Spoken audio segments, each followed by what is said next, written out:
Welcome to a panel discussion about the commission form of government in Portland. This panel is by the League of Women Voters of Portland Education Fund. My name is Barbara Dudley, and I will be moderating the panel tonight. This is the first in a series of discussions on the theme Government in Our Daily Lives, Looking Locally. The October programs will be about the upcoming election. You can check our website, lwvpdx.org, for information about these programs and other voter services, such as our Voter's Guide.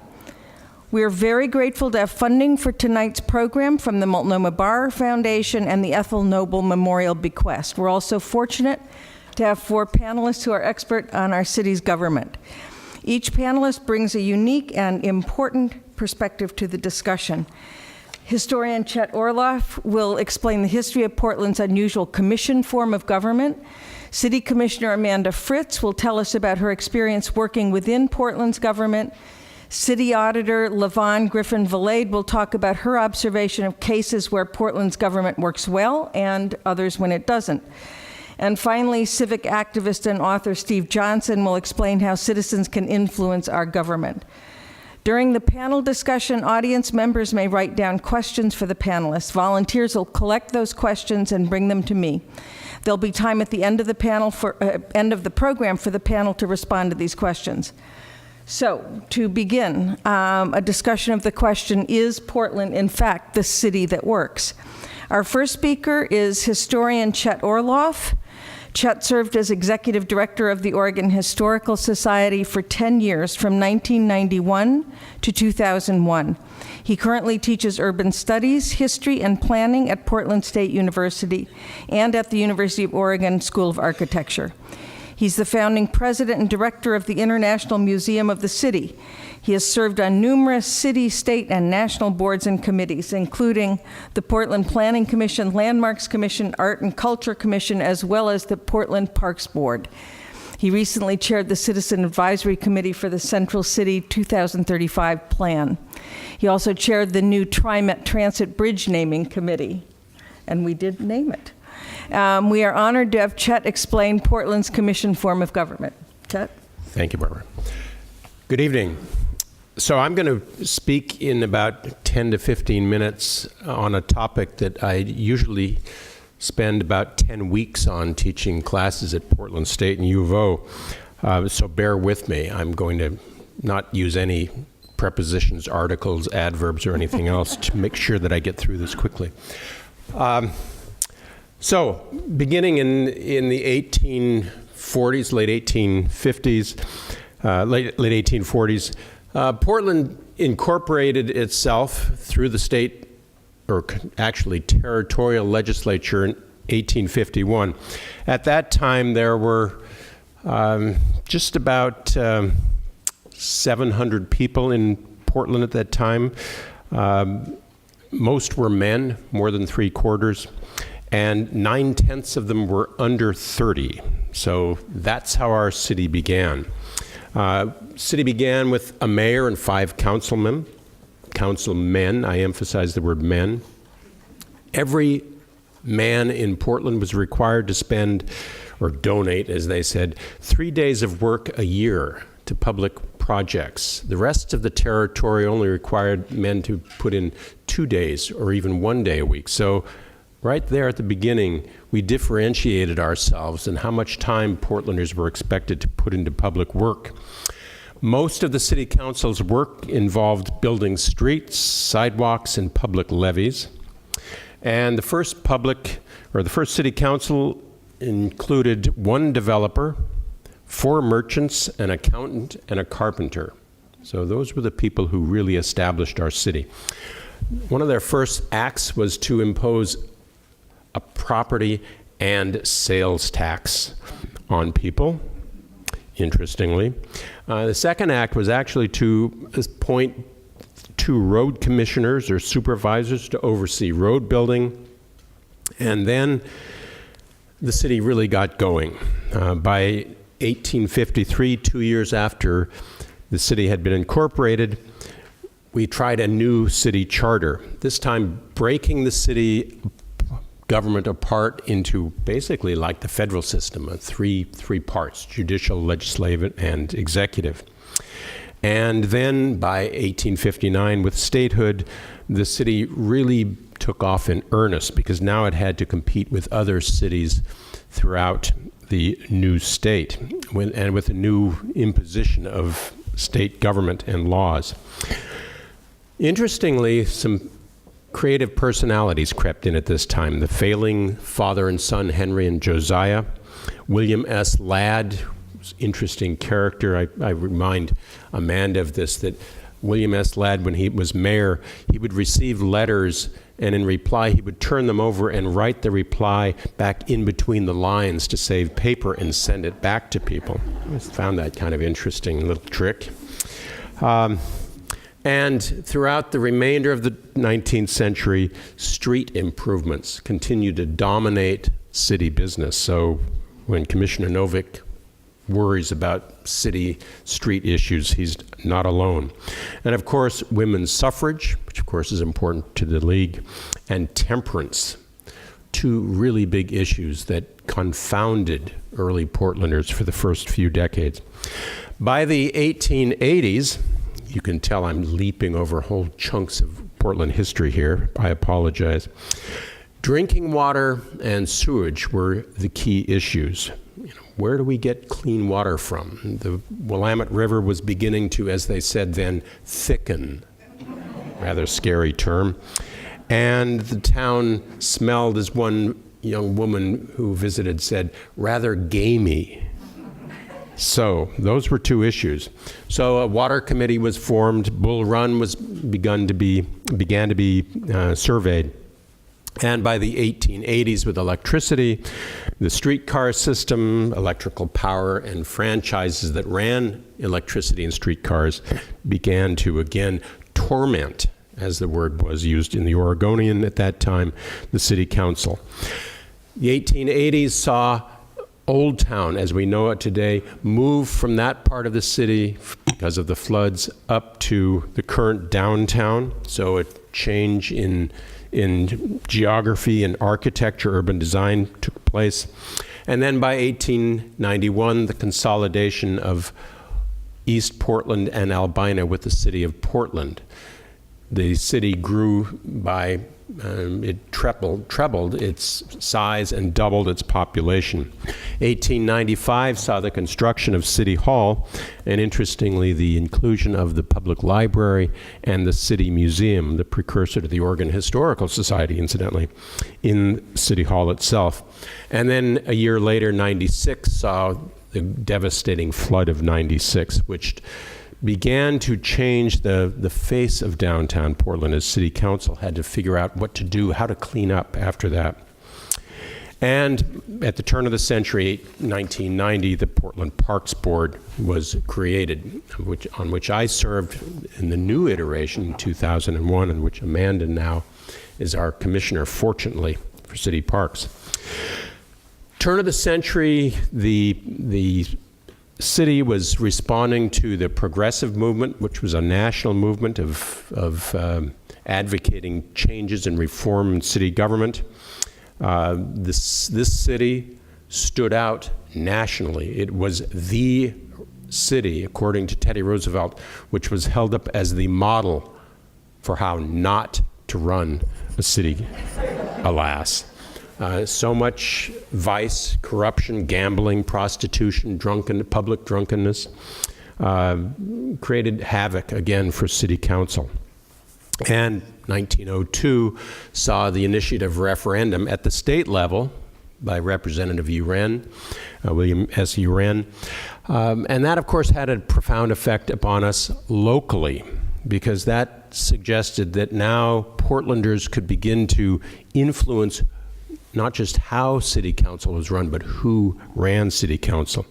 And in 1903, a new city charter was put in place, establishing new commissions, actually. Parks, water, health, library boards were established. Council membership was increased to 15 members, basically the ward system.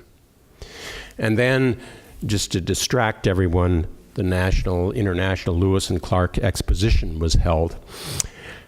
And then the same year, our mayor, the old venerable George Williams, was indicted by the federal government for fraud and so many other things. And I've passed around some cartoons which we can look at in a little bit, which portrays poor George Williams. Then 1905 also saw the election of Harry Lane, a doctor, grandson of Joseph Lane, the first territorial governor, as our mayor. He was a reform mayor, friend of Teddy Roosevelt, and went on to really begin to change the tenor of the city. And 2 years later, 1907, in the follow-up to the success of the Lewis and Clark Fair, the city was doing very well, probably better than it ever has economically, and several new money measures were passed, which allowed us to purchase new parks, build new roads, and all that. Then in 1911, Joseph Gaston, local writer, sort of like Mr. Smith over here, he was quite engaged in city affairs, proposed the Galveston Plan to the city council. He said, what we ought to do is reduce the number of wards to basically 5, create 5 commissioners in charge of various public agencies, bureaucracies, and simplify the government. 2 years later, his plan went out for a vote, and it passed by about 600 votes. Was hardly a landslide. But Portland adopted the commission form of government. It essentially eliminated a whole layer of bureaucracy, and most importantly, put commissioners, the 4 commissioners and mayor, in charge of bureaus. So it sort of flattened out the system and made the politicians more accessible and responsible to the voters. Then, for the next 20 years, business continued along. The Great Depression, of course, hit in 1929. The city went into whatever other cities did, so the doldrums. Interestingly, Portland was yet again held out as an example. Unfortunately, a bad example for a city that did not care for its citizens. We did refuse to provide a public dole, create a public housing authority to assist people. It was a very difficult time in this city. But we made it through, barely, and the Second World War began. You can tell I'm still leaping over these great chunks of history. I apologize. I'd love to spend hours talking about them, and Steve knows that, but I will resist the temptation. 1941, with the World War coming up on us, Portlanders finally, in response to Henry Kaiser's efforts, creates a housing authority, the Housing Authority of Portland. And then the city sees dramatic changes. 20,000 African Americans changing literally the face of the city. Japanese American citizens being interned. 1943, the Moses Plan, which dramatically changes the urban design of the city. And we all like to give poor Moses sort of a sharp stick in the eye, but we forget that he was the guy who really said, get Forest Park. This city's going to need it for the future, and build more schools and parks. So, we can't give him all the blame. In 1948, the City Club issued a vice report. The war had ended by then, by the way. And I figure I better drop that in there. The vice report said the city was going through the same problems it had in the early part of the century, 40 years before, and needed to address issues of vice. We didn't do anything. Dorothy McCulloch was elected mayor. She tried for 4 years to really address this issue. Voters tossed her out on her ear, 1952. PDC was established 1958, and that dramatically changed the business association for the city. It put the business of redevelopment and development of the city into the hands of a separate body, which was good. And PDC, even to this day, notwithstanding several problems of urban renewal in the 60s and 70s, is considered probably one of the better examples of a local redevelopment and development agency. In 1966, the city tried to change its charter, its form of government, with the Good Government Initiative, and I have a cartoon that I've shared with you of someone who actually looks like FDR, with a city in front of him. You'll see that large cartoon. It failed miserably. Citizens were not ready to change from the current commission form of government. And in 1968, Steve may talk about this, model cities came in. Perhaps the subtly most important event in modern Portland history, which may sound rather odd to say. Why? Because it required neighborhoods that were going to get model cities money to organize and create neighborhood groups. And interestingly, one of the requirements was that they had to have high school students serve on those neighborhood boards. But it was those boards that were established under model cities that really began to establish the foundation for neighborhood associations as we know them. So then we get into the 70s with the downtown plan. The Planning Commission, which Mr. Smith serves, takes a bold step and denies Myron Frank Company from building a 12-story parking lot downtown in that wonderful space that we now know as Pioneer Courthouse Square. That, of course, changes the tenor of the city. Neil Goldschmidt is elected mayor in 1972 and takes a hold of the downtown plan of 72 and really begins to drive it forward with all of its changes that it will make to the city in terms of the neighborhood associations, the urban design, and all of that. Charles Jordan is selected for city council in 74, first African American. And the city then goes through a series of dramatic changes resulting from the downtown plan, perhaps the most significant being the creation of the Office of Neighborhood Associations, which again gets the city moving in this citizen-directed direction. So I'll conclude by responding to this question: why has Portland stuck with this commission form of government for over 100 years?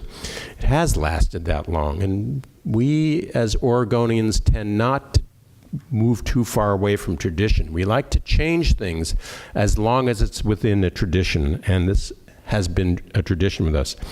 It's given us generally good service, and I think it's given us access to elected officials such as Amanda, and appointed officials too. So again, why change from that? It's been relatively free of scandal for 60 years. Not bad for most American cities. It's kept too much power out of any one individual, such as a strong mayor. Who can argue against that? It's enhanced citizen participation through the commissions and the various boards that we've had.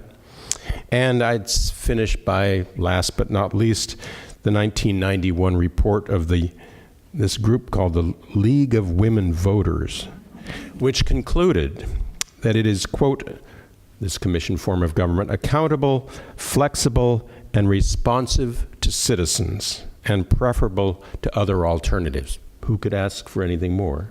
So I'll stop there. Thank you, Chet. That is extremely helpful background for the whole panel discussion. Our next speaker is our current City Commissioner, Amanda Fritz, who, of course, can discuss Portland's government from a personal point of view. She was born and raised in England, but came to the U.S. in 1979 and moved to Portland in 1986. Amanda's a nurse who worked for 22 years in inpatient psychiatry at OHSU.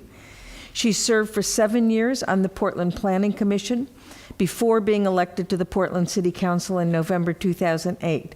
She's currently the commissioner in charge of 2 bureaus, Portland Parks and Recreation and the Bureau of Development Services. She has previously studied and supported Portland's commission form of government. And tonight she'll be talking about her experience working within this government and what she has learned about its advantages and its challenges. Amanda. Thank you, and thank you for inviting me. Thanks to the League. for all the good work that you do.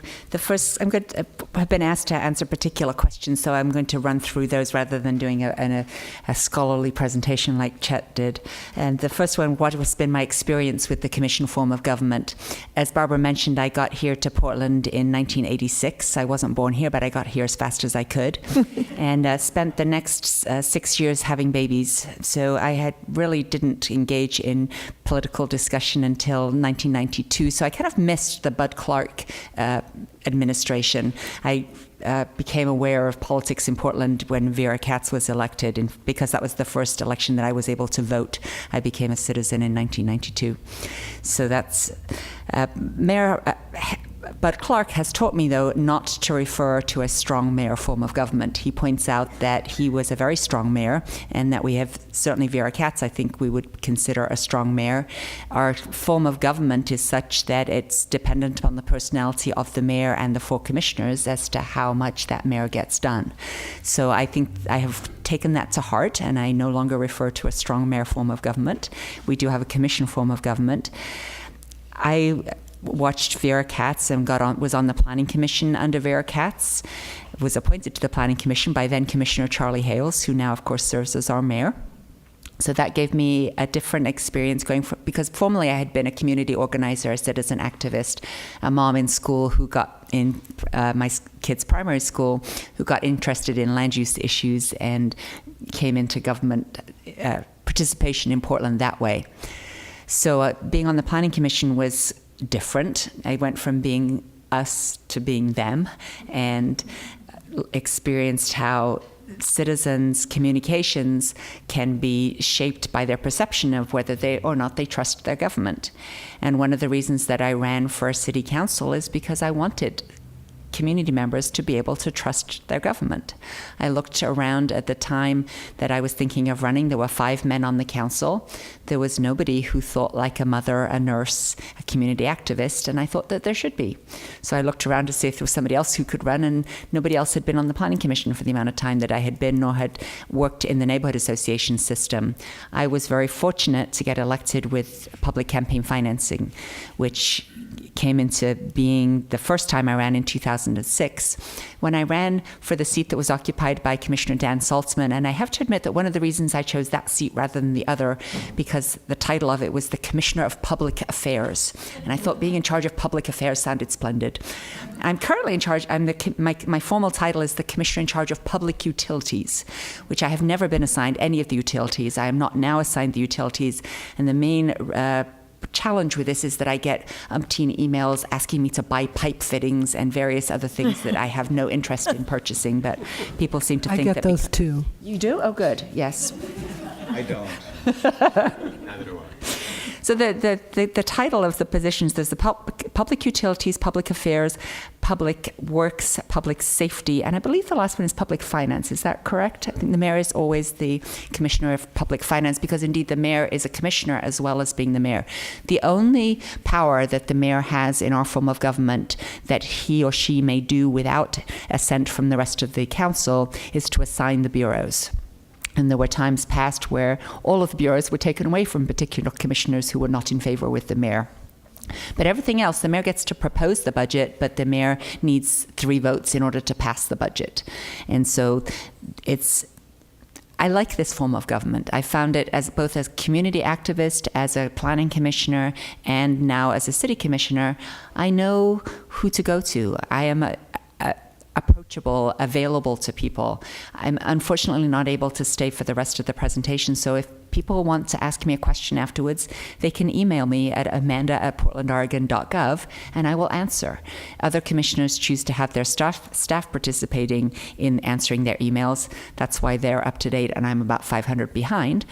But people know who to go to. And with our Office of Neighborhood Involvement, we have the information and referral service that if you're not quite sure who's in charge of the utilities, if it's not Commissioner Amanda Fritz, who's the Commissioner in Public Utilities, you can call 823-4000 and ask. Or you can email cityinfo@portlandoregon.gov and find out. And you get directed to the person who is, what my job is, I have 3 roles. I'm a lawmaker, a legislator. I decide policy. I'm an administrator. I oversee the bureau. I work with a professional bureau director in each case who is responsible for the day-to-day running of the bureau. So I didn't have to be elected to be in charge of the utilities. There are competent people who are in charge of them, but my job as an elected official is oversight of those bureau directors and guiding policy within them. And then the third role that I have is I sometimes act as a judge in land use decisions and some other cases. We operate as if we were judges, that we are not allowed to talk to people outside of the hearings, that we do things in a very formal manner. So those are the three roles of a Portland City Commissioner. I think it works well for the citizens. I like, except when I'm running for office, I like not representing a particular community because my passions in Portland are not limited to the place that I live. In fact, now that I'm in office, I don't spend very much time in my house at all. I'm usually out in the community. So it would be very difficult for me if my primary role was to advocate for Southwest Portland, where I live. Much of my passion is advocating for East Portland.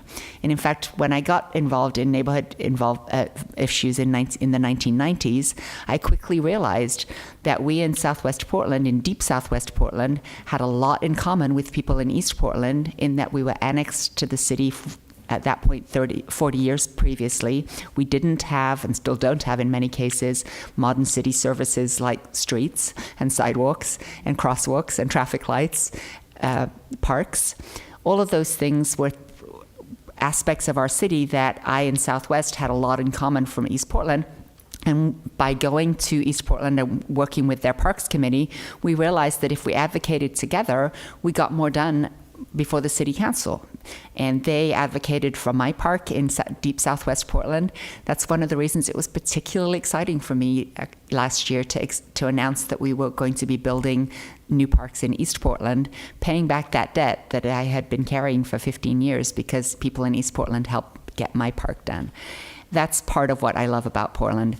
Now, I'm the mother of 3 children, and each one of them is my favorite. I could tell you exactly why each one of them is my favorite.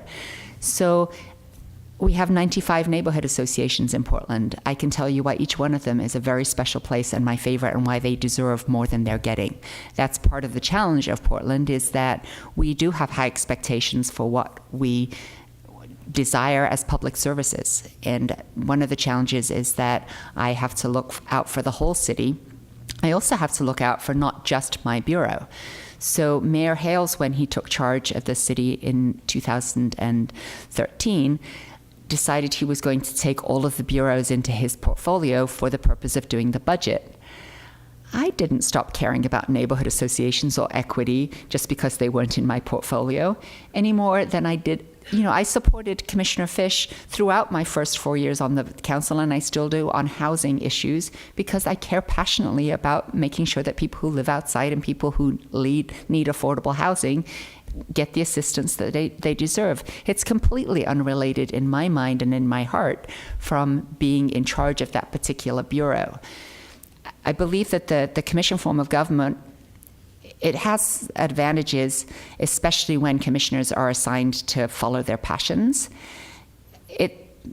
That doesn't have to be the case. That if you're elected to the Portland City Council, you've run the gauntlet of campaigning citywide, and that's the part that I don't like about the commission form of government.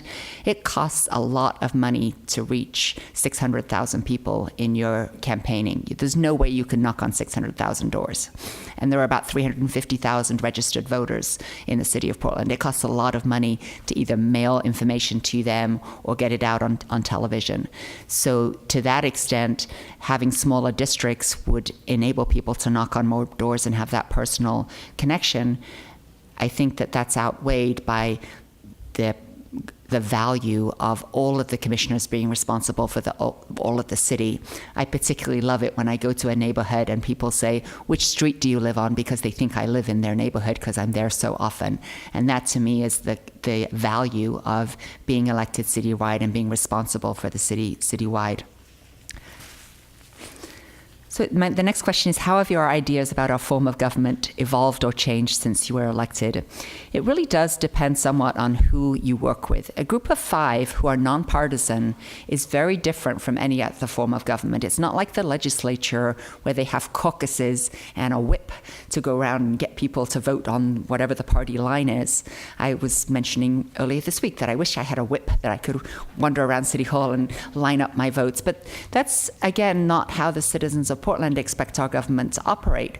We don't expect the votes to be lined up before a city council hearing. In fact, we demand that they not be. And we expect that when citizens show up, they should have the potential to make a difference.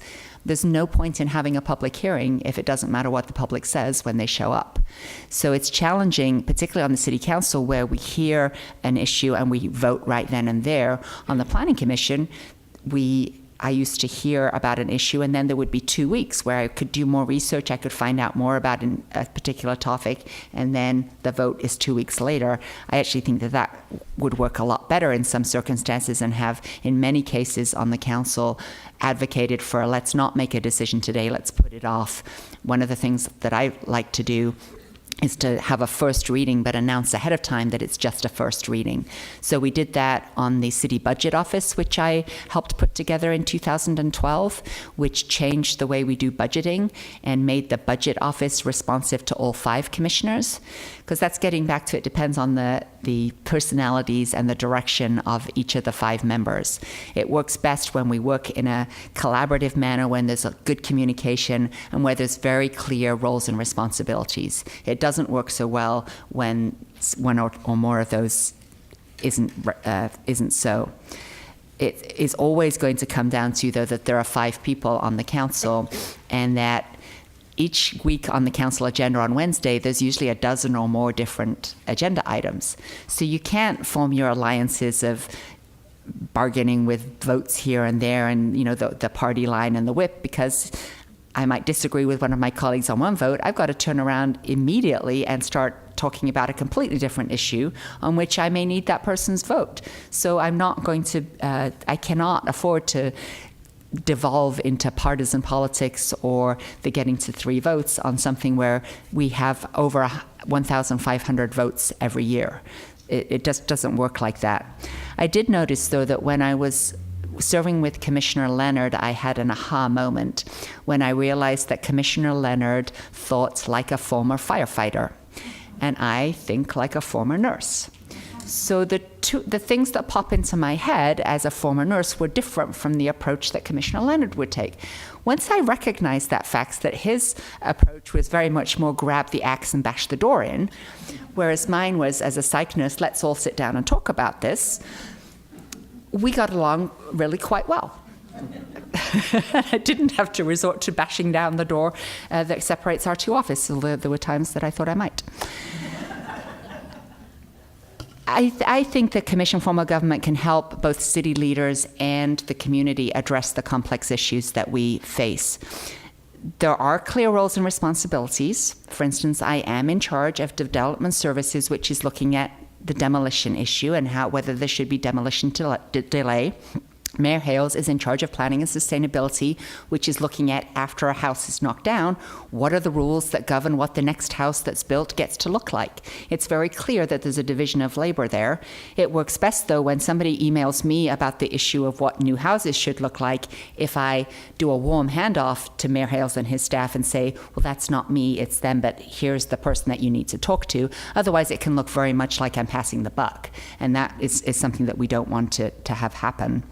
So it's up to the council to work together to make sure that citizens understand their roles and responsibilities.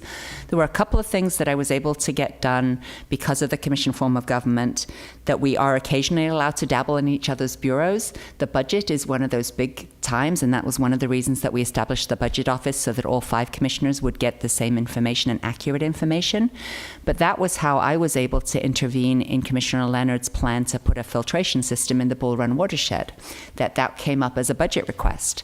And I said, no, I'm not ready to spend $500 million on a filtration system that I don't think we need. We need to have a work session to talk about that. And so because we said that up in the budget, we were able to then have the discussion, decide collectively that we didn't need a filtration system in the Bull Run watershed. And even though I recognize that many people believe their water rates are too high now, they would be a lot higher if we had had that filtration system. So that's an example of a fairly collaborative and respectful disagreement that had a good outcome for people in Portland. Smaller items though, I didn't have as much input. We didn't get to vote on the Waterhouse, for example. That was something that Commissioner Leonard had the power to do within his portfolio. So to me, it's a balance between having the big questions, have a lot of public input and a lot of council input, and then giving commissioners some power to work with community members, with bureau staff, to figure out what's the right thing to do. Because frankly, I don't have enough time to look at all of the issues in all of the bureaus all of the time. It's quite challenging to be able to look at just the ones that I'm assigned to. I do have to leave because one of the assignments that I have is that I am the Parks Commissioner. I'm very grateful to the League of Women Voters for endorsing Measure 26-159, which is the Parks Bond measure. Part of my assignment, therefore, is not to sit and debate the Commission form of government, which I would love to do. I'm very passionate about public process. However, my duty is to go and tell other people about the Parks Bond, because it will help fix our parks without raising your property tax rates. Once people know that it's for basic services and that it won't raise property tax rates because it replaces the previous bond that we've been paying for the last 20 years, they're very supportive. But until they know that, they are maybe not going to trust politicians as much as I would like them to. So that's why I'm not able to stay for the rest of the forum. And again, if you do have questions, please email me at amanda@portlandoregon.gov. Thank you very much, Amanda, for coming and sharing your experiences.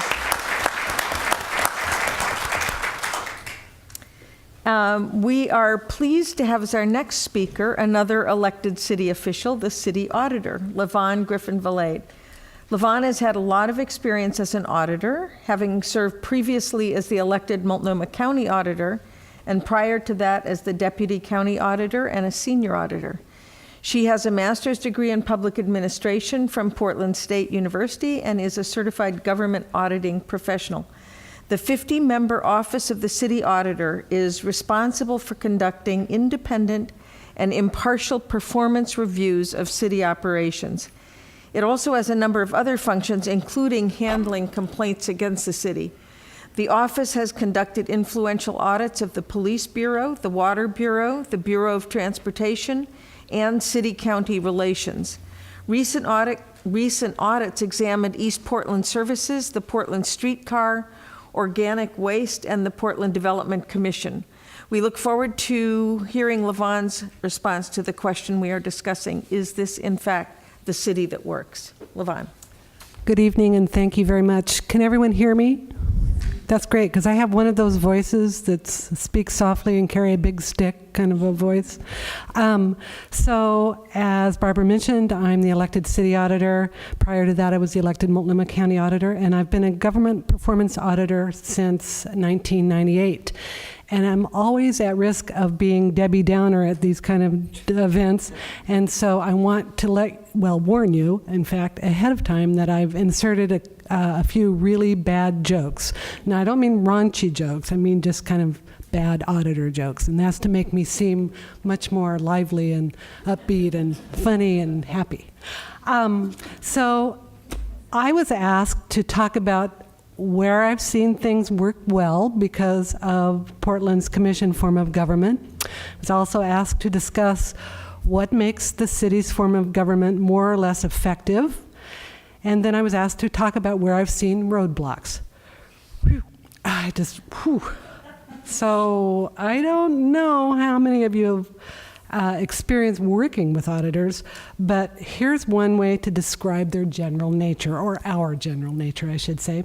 So you hand half a glass of water to an optimist, and they will see it as half full. You hand it to a pessimist, and they'll see it as half empty. But hand it to an auditor, and they will tell you that either way, that glass is twice as big as you really need.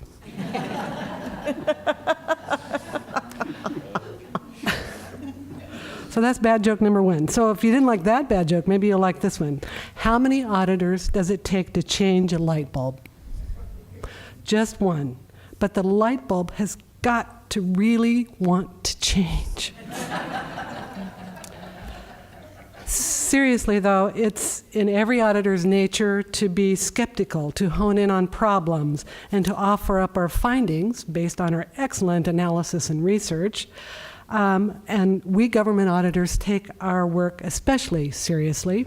After all, our role is to look out for the interests of taxpayers and ratepayers, hold political leaders accountable, and improve government management systems and outcomes. So with that kind of self-righteous admission out of the way now, let me just say this. Love it or hate it, Portland's commission form of government is here to stay. 8 public votes in affirmation during the first 100 years of existence should have made that clear by now.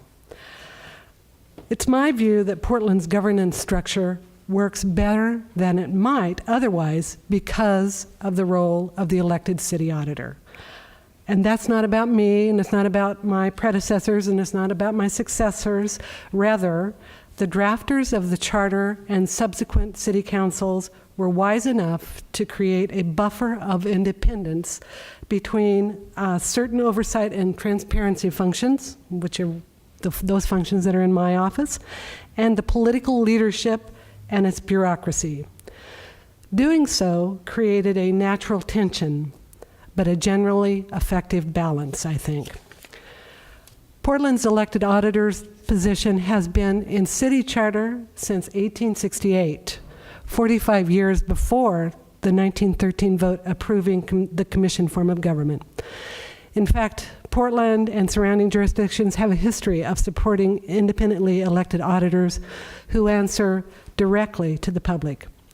So as you're no doubt aware, and as we've already talked about, Multnomah County has an elected auditor, and so does Metro Regional Government and Washington County. However, Portland is unique to the region and the country because of the multitude of other functions that are also within the auditor's portfolio.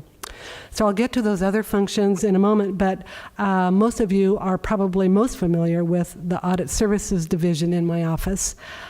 Since being sworn in as city auditor in June 2009, we have issued over 60 performance audits covering a wide range of topics.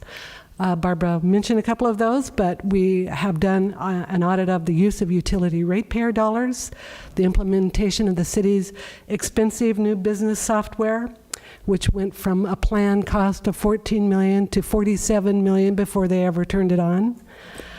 We reviewed the city's long-term fiscal sustainability. We do that on a fairly regular basis, and we'll continue to do so even after I leave.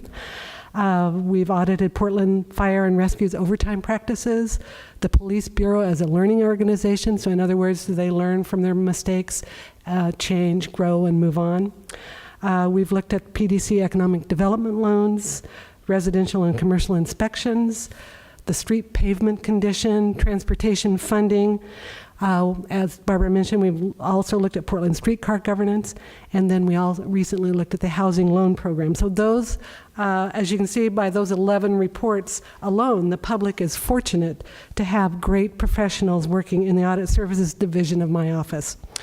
That's why I'm a little reluctant to pose this next question. Do you know how to tell the difference between an auditor and a mortician? The mortician is the one with the sparkling personality. So the Audit Services Division, which is, again, probably what you're most familiar with, was established in charter as part of the auditor's portfolio, along with the city's archives and records management function. And I would encourage you all to visit the Portland Archives and Records Center at Portland State University. It's in the new rec building. It's a beautiful facility, has been moved from what is called Chimney Park out on Columbia Boulevard a few years ago. So also in the charter, on the auditor's portfolio is the elections office. and the council clerk contracts function, which provides independent administration of the council agenda, minutes, and documents, as well as the final review of all city contracts, and it's a review for their completeness. So about 20 years ago, the hearings officer function was removed from the city attorney's office and placed in the auditor's office. The hearings officer decides on appeals of city code decisions and some land use decisions, as well as hears certain other land use cases. Wisely, City Council and the auditor at the time recognized the inherent conflict of not having the hearings officer report to an independent official. The city ombudsman in the auditor's office was once in the mayor's office. But because the ombudsman receives and investigates complaints about city actions, that function became part of the auditor's office. Again, a wise choice that brought greater independence to the role of the ombudsman. And most recently, the Independent Police Review Division was added to the auditor's portfolio in 2001 to provide neutral and impartial management of the system of civilian oversight of the Police Bureau. IPR, as it's known, takes and investigates complaints from community members regarding possible police misconduct and participates in administrative investigations. IPR also has voting and challenge authority on the police review boards making disciplinary recommendations. We have subpoena authority, we conduct independent investigations, and we go to the scene of any officer-involved shooting or in-custody death and represent the public there to observe actions in the immediate aftermath of such an event. Okay, so that kind of describes all the various functions in my portfolio, and I think Barbara mentioned that there are about 50 staff in the auditor's office.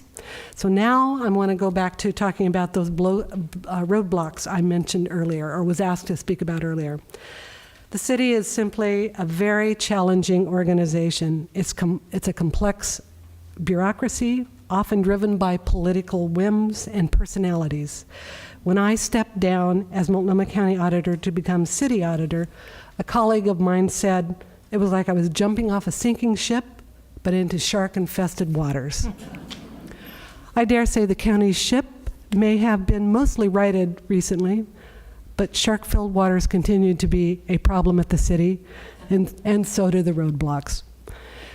We are now in the process of looking at some of those roadblocks. We are conducting audits of several internal services bureaus, procurement services, the budget process, human resources, technology services, the city attorney's office, and the city risk management office. These audits are intended to speak to the elements of city government that often serve as impediments to getting to yes for both the bureaucrats trying to do our jobs and for the public. And they also serve as impediments to managing the entire city organization more effectively and efficiently. I serve as both an elected official and a bureau director, and as a manager, I'm continuously flummoxed and frustrated by the bureaucratic morass. The city's internal service bureaus are afforded an extraordinary level of power, in part because by default, since these are always under the purview of the mayor in most cases, but by default, that extends the reach of the mayor. But also because council must rely on those functions, what those functions tell them and help them do. Further, council members are engaged in managing individual bureaus. As a result, they appear to have less time or be less inclined to take a holistic view of the city's overall operations, its long-term fiscal sustainability, and its broad infrastructure needs. In other words, council members often seem distracted by their executive responsibilities. And frankly, I believe that the City Council would function better as a legislative body if they were less involved with overseeing the individual bureaus that are temporarily in their portfolios. Instead, council members are officially on the hook to be good managers, whether or not they have the experience, the qualifications, or the aptitude. And there are only two ways to fire them if they turn out to be bad managers: recall them or vote them out of office the next election. However, having a governing body with both legislative, and executive authority is at the core of the commission form of government. And again, in this city, that's not about to change anytime soon. So with that as the reality, it is the job of all of us in city government to make every effort we can to ensure our government is more effective, more efficient, more accountable to the public, and less able to throw up roadblocks to service, both internally and externally. And trust me, our city leaders need all the help they can get. So that's my version of an answer to your questions. I do have one more joke if you want it, though. How can you tell whether an auditor is an extrovert or an introvert? The extrovert auditor is the one staring down at your shoes when she talks to you.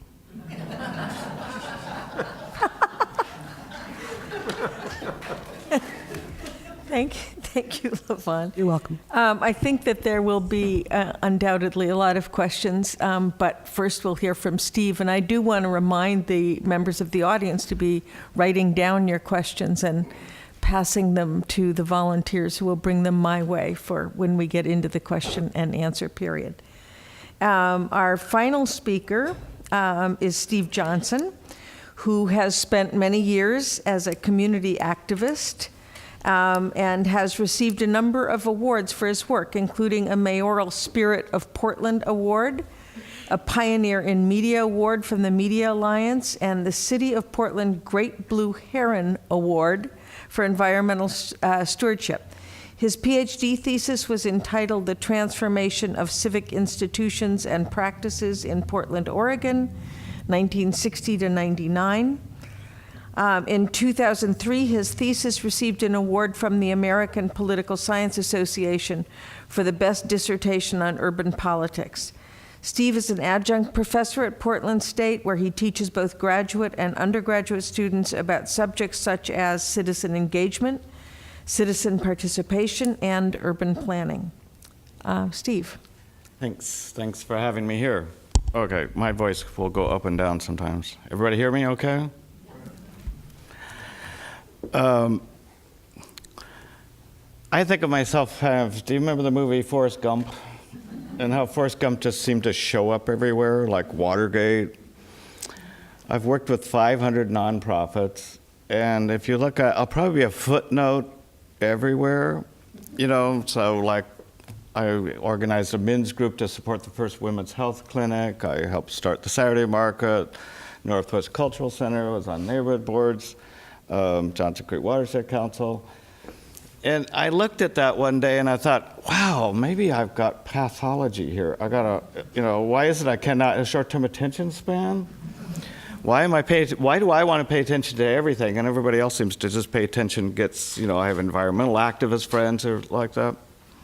And then I realized at some point, no, it's because it's the civic ecology that I invest in. It's the idea that this sector, which has grown by leaps and bounds since World War II, most places, remembering there were 60,000 nonprofits in America in 1969, and there's something like 2 million now. In Portland in the 1950s, there was no social service sector. Instead, there was women's clubs in which 1 out of 10 women in 600 clubs were members of. And they really provided the social services, and they also provided the way for their husbands to get ahead by belonging to these civic groups. And they were called housewives, right? So, it's kind of and I also realized, I began to look at the civic, what I want you to come away with, if I have any remarks that will stick with you, it's that we seem to simplify civic engagement and not realize like it's a permeable boundary. Chet's a public historian, you would call yourself among other things. Husband is activist. I'm an activist, I'm an academic. Neighborhood system has been the incubator for many of our mayoral and commissioners. So, we tend to think of it as like there's this Jill six-pack over here who do or don't go to public hearings or something. There's 4,000 civic groups in Portland area. 350 environmental groups. When you look back at the history, I think we do ourselves damage to our young people and to all of us when we think there's only one leadership model and pathway, that you become elected and then you get power, you look at the history of Portland just as a couple examples. You know, we will say to ourselves, oh, wasn't it Robert Straub that saved the public beaches? And nobody remembers Save Our Sands, the public group. We think about Goldschmidt was the one that led us to Max, and forget about the Southeast Legal Defense Fund, the citizen group that first started it. We wonder where those enlightened leaders of Goldschmidt and Lloyd Anderson came up with the idea of a neighborhood system, until you look at it and realize, oh, right, in a meeting, I spent more time at the Portland Archives and I had a coffee cup there during my research time, right? And I read all of these files, and I think Lindbergh still has the most boxes, by the way, of anybody. And I looked through this and realized at some point Lloyd and Neil are meeting in the Corbett-Twilliger neighborhood about the time that Penny Allen and John Platt and Gus Van Sant were creating the movie Property. And that they saw this meeting and realized that the neighborhood system was created in one sense in response to the commission reform, that they realized that citizens were reaching out for a geographical way to represent their interest in addition to the commission. It's not the only explanation. So the initiative of the neighborhood system evolving is that they were asking for a review of urban renewal policies in Corbett-Twilliger. As Chet alluded to, war and poverty in Southeast and Northeast in particular, in the more elitist, and I can say that because I lived there for a long time, Northwest Portland, it was the planners who said we should be able to create our own neighborhood plans. Corbett-Twilliger, by the way, you know, our civic leaders at the time really wanted to tear down all those wonderful Victorian homes. Who's the civic auditorium named after? Ira Keller called it Appalachia of Portland. And really, when you look back at it, I try to help us try to think through rewriting the invisible history of Portland or other communities where we don't understand that. And if we don't understand it, I've never understood what Bob Dylan means exactly, but he says, don't watch the leaders, follow the parking meters. Don't follow leaders, watch parking meters. Meaning we only see this one leadership model and don't realize all these roles it takes. Portland's pathway to sustainability, I think, has been generated by creative partnerships between public, private, and nonprofit sectors, and that's really at the heart of some of our genius here, has been that ability to create those kind of partnerships. So in my way of looking at myself, by the way, is I think of it, citizens in a couple of different ways. One, a pathway. I'm like fireweed. If you're any of you colleges out there, you know, like if there's a clear cut or a burn, I'm the one that goes out there to that clear cut or burn as an early occupier going, look. Zinger Farm is something I helped create out in South Portland, and I went out there the first time and went, we've got to have some kind of agricultural ecology center here for poor people. You know, that's what I said, and then it took 20 years, and it took, following me, it took female energy, as I call it. If you know ecology, again, the alder trees follow. They're called the nurse trees, thinking what Amanda said. You know, so I'm the one that can go out there and get started or generate enthusiasm, get it started, but I need the nurturing energy that follows that. And then if you can kind of guess ahead to the ecological metaphor, government is hemlock trees. Whoa, that sounds like poison. What I mean is that's where you hope things get institutionalized. Portland's been very good at, you look at any one movement, like what I'll call the bike movement in Portland, and you realize it starts on the street. In effect, activist groups begin, like the PSU bike lobby that lobbied for the 1% funding that really launched our bike revolution back in the early 70s. And it starts as a citizen activity.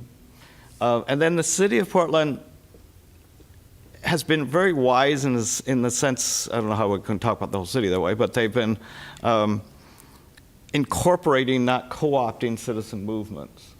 So like with the bike movement, what happens in about 1974 is the city says, okay, I can see there's something going on here. Let's create a group to create a bicycle master plan.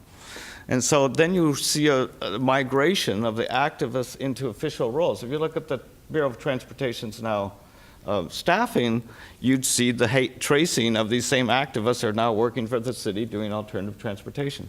When Mark Lakeman first initiated the city repair project, if you know what that is, I had a bunch of the Transportation Bureau planning people out to my house and had him present because I wanted to test the waters. And I'll tell you, their first response was, we're already doing this. We know how to do, traffic calming. But they also then wisely, within weeks and months after that, realized, oh my God, look at how many young people they're involving. They recognize the creativity of that as a movement, and now basically fund some of those convergence projects. That's kind of a model of the way Portland has been able to achieve these things. So looked at one other thing, and remember that with each one, when we're tracing the history, we should not just look at a leadership model from mayor to mayor to mayor, but need to look at these sectors and how, and the wisdom of the nonprofit sector is severalfold. One, it can build trust, it can mobilize, it can innovate, it doesn't have to make a profit. Those are all elements that government may not have. So we don't look to government as we can, but they're not the ones we should look to for initiation or creation or grassroots. But the public, people like Goldschmidt were a facilitative leader who understood that you should read the public in order to move forward. That's why the neighborhood system really grew. He went, wow, there's something happening here. Let's organize a new way, and let's also equalize participation. Otherwise, we're going to get unequal representation. The hills will have, they can resist the freeways. Northeast Portland, when the freeway came along, there was no civic structure in place. There was no resistance to this huge swath that wiped out so much of the social capital of Northeast Portland. Same with 205. You need that civic structure in place, so that there's a creative solution to some of these problems. What I also try to get people to think about is, I'll just call it the civic story or the community narrative, and that is what we have to create as a community, and we have to continuously renew it. I would say our narrative in Portland had a civic reconstruction period. I call it that in my thesis, my dissertation, that when I, as a baby boomer, came into Portland, well, I've lived here all my life. I'm a native. I've lived in the same place for 135 years. Not me personally, my family. Johnson Creek has great water. It keeps aging away. No. We walked up to the doors of the civic institutions of that day with a new agenda in mind, new tactics, new content, and they basically said no. Without going any further, think of Gretchen Conforti and the others activists trying to get in the city club. They really did. They just said, I don't know. And I kind of wonder, what did they think we were going to do? Just walk away? Okay, sorry. You look back at that history, and this is part of my research, is only 17% of the civic groups that were the enduring ones in the 1950s in Portland existed by 1999. What happened was an entire civic reconstruction. We rewrote the story of Portland and its civic. It's the civic aspect to our life here. And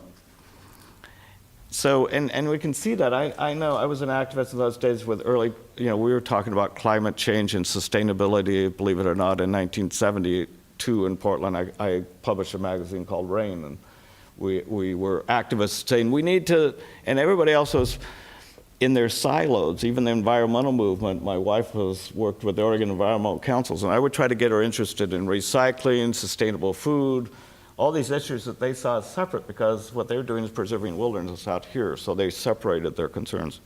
So we were trying to bring that kind of larger umbrella model to it. So it's this idea, anyway, that at that time, we would get hundreds of letters, actually, from people. Tom McCall and others were beginning to, the story, we're beginning to broadcast this Eden out here.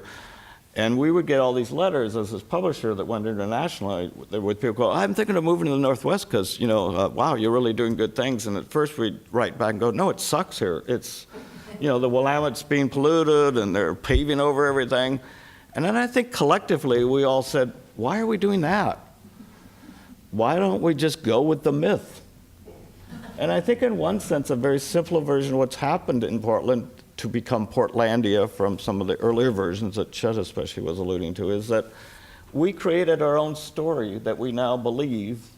And when you look at the migration of people into Portland, compare our story to Las Vegas. I do this in my class and I go okay, if I said Las Vegas, what I mean by storyline is people would probably say, oh yeah, that's the place, gambling, rich, you go there to get rich. Now think of Portland.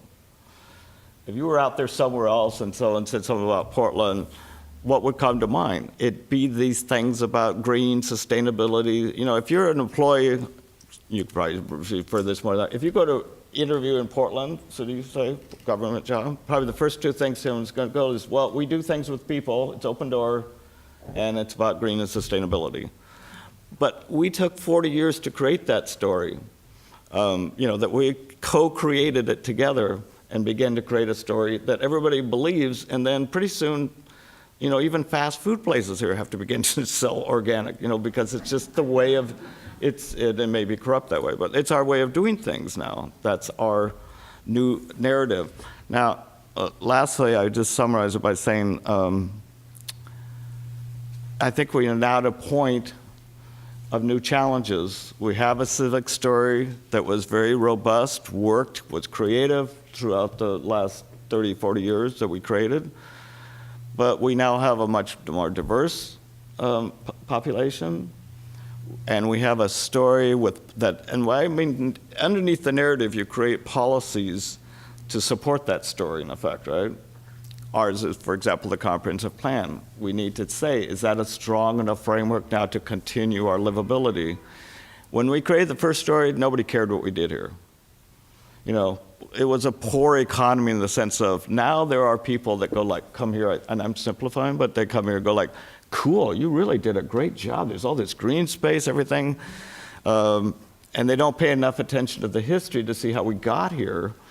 So I think we're at that point where we need to incorporate the new diversity of people moving here, the millennials' way of crowdsourcing and other ways of being involved instead of the neighborhood system. And then how do we buck the trend of the Google house in Northwest Portland? Chet's familiar with that story. I mean, in other words, there's now, our success has breeded our own possible destruction, I think. And partly what we have to do is address a new framework and a new story that's incorporated enough to build upon what we have done here without destroying it ourselves. So I think that's what I want to say for the moment. Okay. Well, you'll have more chance, I'm sure, to elaborate on some of it. Thank you very much, Steve. And thank you to all of you for getting us started on this conversation about the advantages and disadvantages of Portland's form of government. We have a bunch of questions. I think they come in categories. Let me. I did those as extras. Okay. It's a good starter, and then you can go through sort of. Okay. All righty.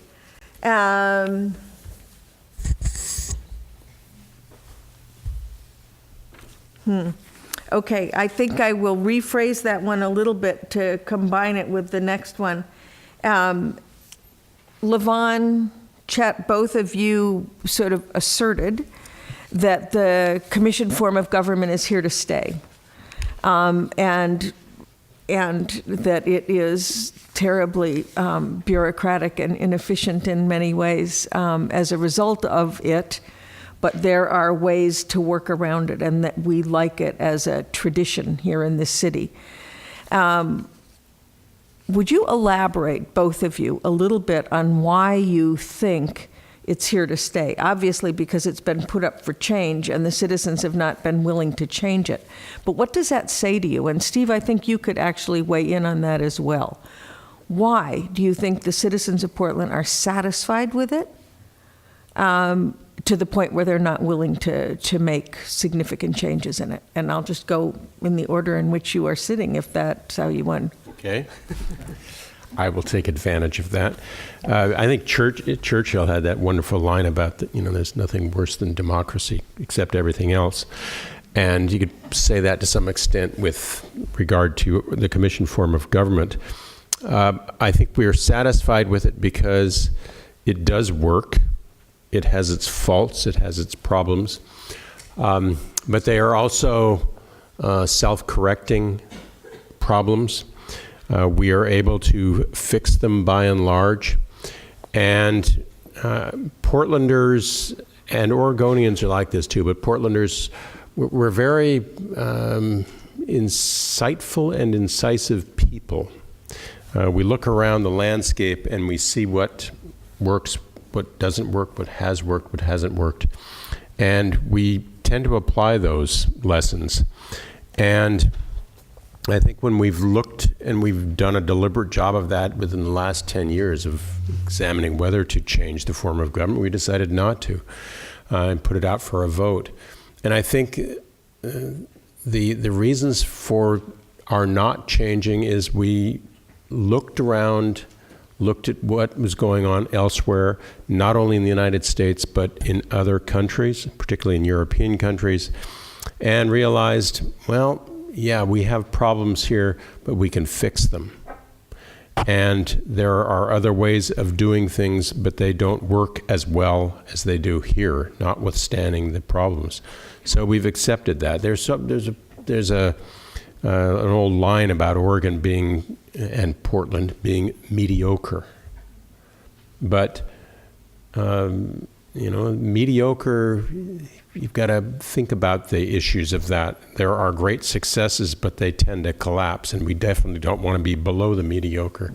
So to some extent, we've accepted by tradition what has worked, and we are much more comfortable with working with what has worked than to leaping into something that we're not sure would, and when we look elsewhere, doesn't work. So one of the things about me and why I'll never be an adjunct professor or be on the Think Out Loud, or not Think Out Loud, but Think Out Loud show. It's because I don't think out loud. And so this is going to be reflective of that. So I very much agree with what you were saying at the end, is that I think Portlanders look around and they don't see a lot of success in other governance models either. They see some similar sorts of issues or some problems that are even worse. And I worked in Multnomah County for a number of years, and they certainly had their own set of issues as well. And it often depends upon the characters, the qualities of the folks who get involved. So the problems with both of those governments that I'm most familiar with are, as I've said before, and I was disheartened to hear that wasn't part of your history of Portland, is to talk about the auditor function. Both are fairly strong and well-respected functions at Multnomah County. Well, I could, but it would take a long time. Yes. I know, I am teasing you, but I would like to see more folks understand the role of the auditor and how and why it is so important, particularly in the city of Portland, because we really have 5 managers who are also making policy and laws and legislating for us. And it takes on a particular significance because in both cases the auditor is elected and is independent and reports to the voters and to the public, and does not report to the mayor and commissioners in the city or the board of commissioners at the county. And so I also think on top of that we are a unique community, and we like being unique. And although there are certainly a lot of grumblers out there, and I'm not just talking about the bloggers, very few people are willing to step up to the plate and take on the role of being a decision maker who is out in the public. And in the city of Portland, it's a much more high-profile place to be, and you're fully exposed for all of your warts, and still people keep coming back to do it again, and new people keep stepping up to the plate. And so I just think I don't have a really informed answer about why the commission form of government is here to stay, except that it seems really obvious to me, and that I'm a fast learner, I guess, in that sense. I feel like at every meeting we come to where there's an auditor, we should all just give a standing ovation. Steve, use your mic. That was important too. No, I just said every time we come to a meeting where there's an auditor, we should do a standing applause, because it's probably the most underappreciated role in government, I think, really. It's like invisible, and yet, sorry, I'm just trying to. No, but honestly, why we do it is because it's not as high profile. I mean, that whole thing about the extrovert auditor, I mean, that's really true. Yeah. So I guess I think of it broadly like we always have a wide variety of civic structures, organizations of all kinds, and it's a permeable boundary. I'll give you two examples. I helped create a kind of Johnson Creek Watershed Council because my name's Johnson, but also a lot of other ones. And we see a rise of something like, well, there was no watershed councils in 1985 in America, and now there's over 8,000 of them. In the early 90s or late 80s, there was no environmental justice organizations in America, and again, there's between 8 to 10,000 of them suddenly.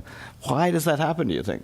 Is it just like some franchise like Walmart says, let's do some watershed councils? It comes about because, for example, Alan Watts used to call streams wiggly problems, right? It's a wiggly problem. Johnson Creek went through all these jurisdictions. There was no way to solve it civically, no structure in place. So we created a watershed council. Well, okay, we'll put city and county and all these organizations in one room together and create some policy.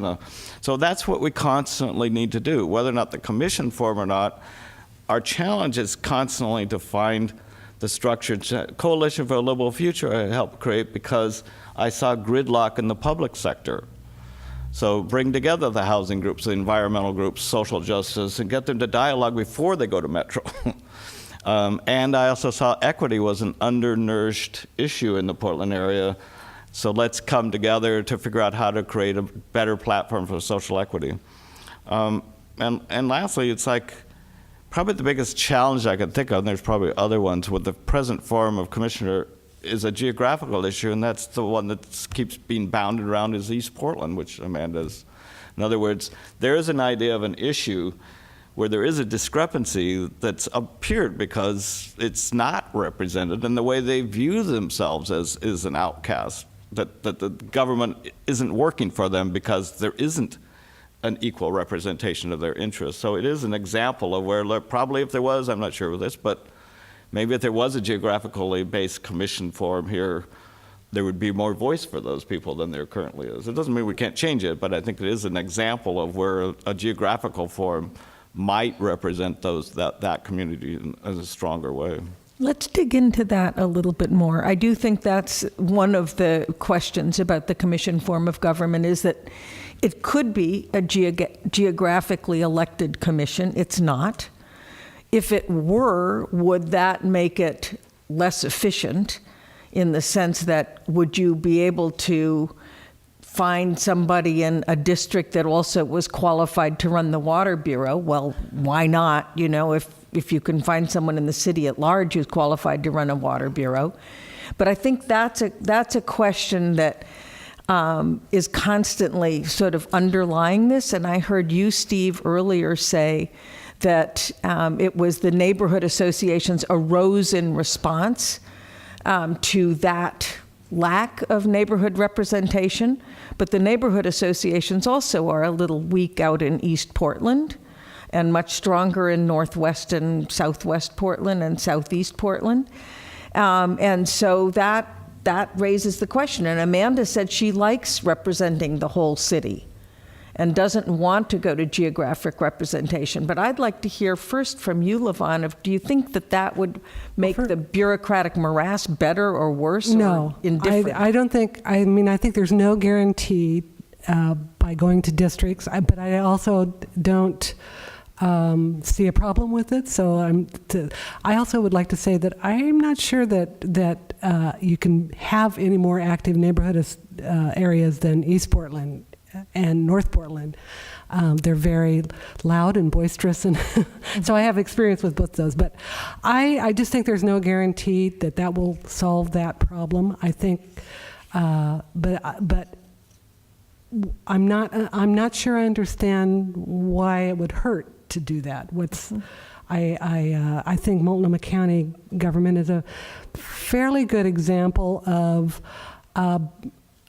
generally speaking, being able to govern a jurisdiction as a body, but having everybody come from a different district. I also think that in East County, we have a fairly recent example, and I don't want to cast aspersions on anybody or make this sound negative, but the lesser-known Diane McKeel was able to use her own money and defeat the better-known Carla Peluso. So I don't know if that has if the money has anything to do with it, but I also just think that there's no guarantee that you will necessarily get the representation you want by virtue of going in that direction. Mm-hmm. So I think I've given you two answers, but really I think there's no guarantee, but I also don't understand what the issue is about that. And maybe others can speak to that. Well, I just want to add one thing. I guess, like, in this same period. Oh, sorry. Yeah. I'll talk into the mic glass now. The other thing that evolved in Portland over the last 30 years is the owning of the Office of Neighborhood Involvement, or neighborhood offices, was really the only actor in town for a while after it was first put up. If you were going to be involved in civic government, you did. And then what you see over a while is the professionalization of the citizen participation sector, in effect. The Bureau of Environmental Services budget alone, last time I looked, was twice what ONI's is just for public involvement, and probably the Transportation Bureau's like. Why? Because it's more controllable. You can now hire the Kogan Associates. There's a whole world of public facilitators, consensus specialists. So you get this professionalization of citizen involvement. So when we talk about East Portland, we say, oh, they're active or they're loud. Well, the difference is, and East Moreland has planners and architects. I mean, when I worked at Northwest, I realized, like, we had no problems. We had planners, architects, anybody we wanted to would do pro bono work. The neighborhood system was to equalize that. So there may be activity out there, but if you don't continuously invest in the citizenry, then you're just going to get drive-by participation. You're going to get uninformed, in which then I had a planner just tell me this, and I won't make any names, said, like, oh my God, we don't need more citizen involvement. I said, well, it sounds like you've had the wrong kind of citizen involvement. If you do it right. In Portland, the way I look at it is, there's 200,000 people involved in the Portland metropolitan area as citizens. I can go into where that data comes from. That's a lot of people. Or you can look at the other way and go, there's only 1 out of 20. That sounds low. But when you look at it as an army of 200,000 people, and out of that, I would say 15 to 20,000 of those are what I call professional citizens. Probably most of us in this room are that. And that's like people who are active a lot of the time, will go to the meeting, and that's very different than the unwashed public, the occasional citizens. I've tried to categorize all of them. So our role needs to be to how do we involve people at this way to use the popular, it's to bring out the wisdom of the crowd. And if we fail to do that, then we just get a cantankerous yelling back and forth that's not creative, and we go like, oh yeah, let's involve citizens, but let's not worry about it. We need to, in other words, continuously invest through our education in schools.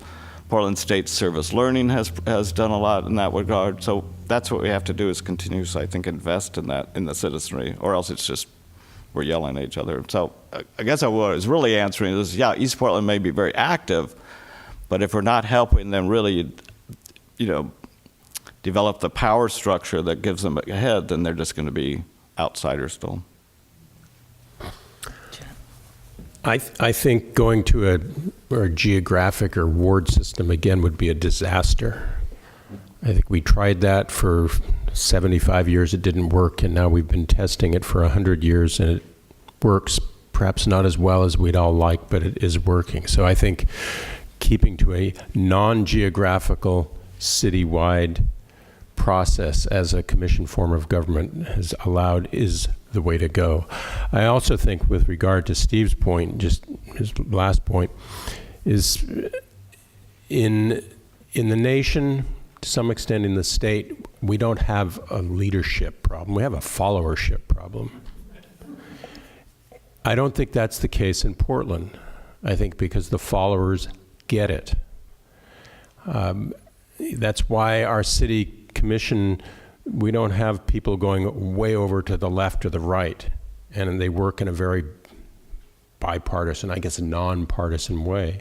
And that is what good followership is all about. The followers keep the leaders somewhat corralled. It's not the case in states, cities, and the nation, where we're able to break loose and have such partisan divides. The followers simply can't can't do anything. And the leaders, those who are elected, control things. And that's what we're seeing in the United States House of Representatives. We don't see it as much, fortunately, in the Senate, which is more of a commission form of a structure. And I think going back to the ward system risks all kinds of problems. The strong mayor system is perhaps going in the right direction, but I don't think it is the right direction. I think, Levon, you suggested it, perhaps even Amanda alluded to it. A good city manager process could certainly work. That's sort of it needs to be fine-tuned, but it's the approach that if we moved away from the commission form of government, I think we could approach. In fact, we could probably have a strong manager position under a commission form of government, which I think Portlanders would accept. That would take a little bit of fine-tuning, though.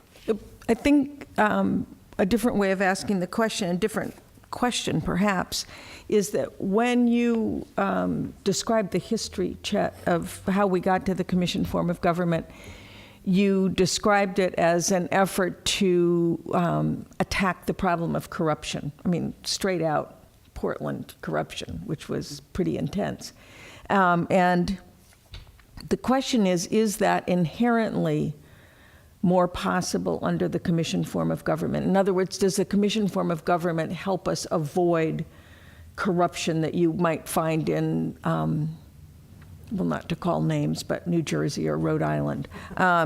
Is there something in the system that makes it possible for there to be more transparency, or more, whatever it was, more accountability, whatever it was that the citizens were reaching for in this form of government?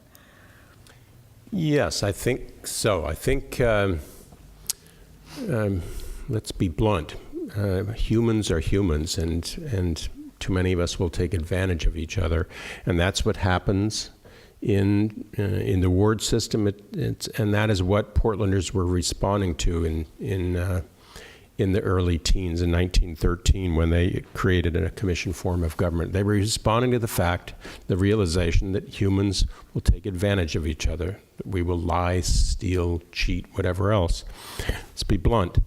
And they realized that the Galveston method, as Gaston proposed, and the Portland commission form of government was the best way to not prevent or avoid it, because we've had all kinds of graft and corruption and cheating and lying and whatever else, stealing, with the commission form of government, but we've always been able to address it without changing the form of government.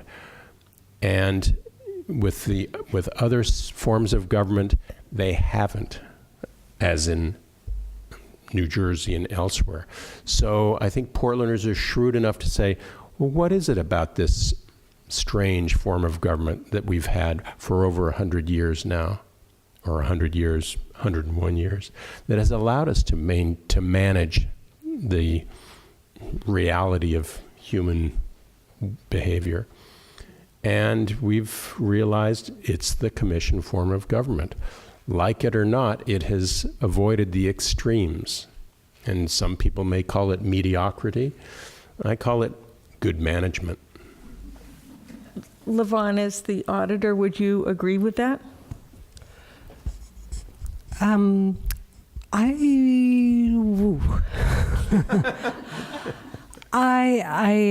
hope you're right. I hope we've avoided the extremes. When I first came into office, I can tell you that there were, it's a lot of, some of the elected commissioners were playing games with and trading votes, and they still do that, and that's commonly accepted practice, I think, everywhere. But I also I also view the role of my office, and not just my office alone, but there are other bureau managers and employees and elected commissioners who really want transparency, accountability, good governance, and strive towards that, and that there is no guarantee, commission form of government or not, that you're not going to get, that you're always going to get players, meaning commissioners and or a mayor, who have other initiatives and interests in mind. I mean, they're politicians. They're there because they have convinced a majority of voters that their view of Portland, their initiatives are that they will represent those as they're in office and legislating and making policy decisions, and so in order to achieve those goals of bringing forth those initiatives, they may have to play games and exchange favors with one another. I will stop now.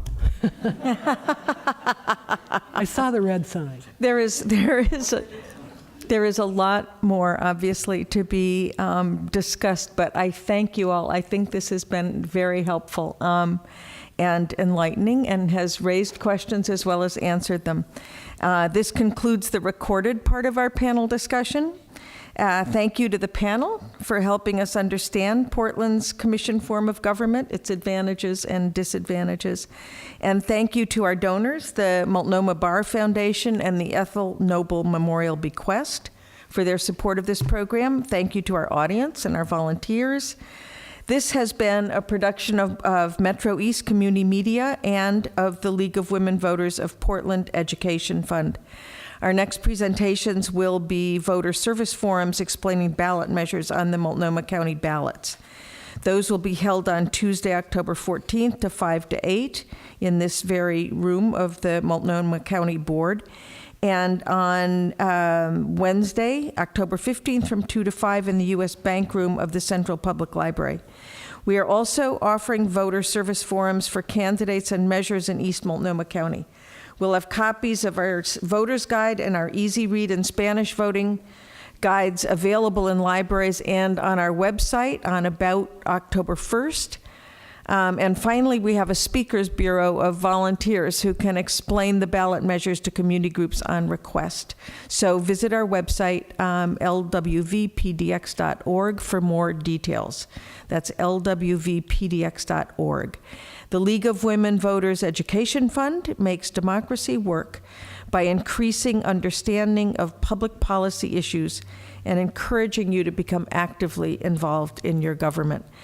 My name is Barbara Dudley. Thank you for listening.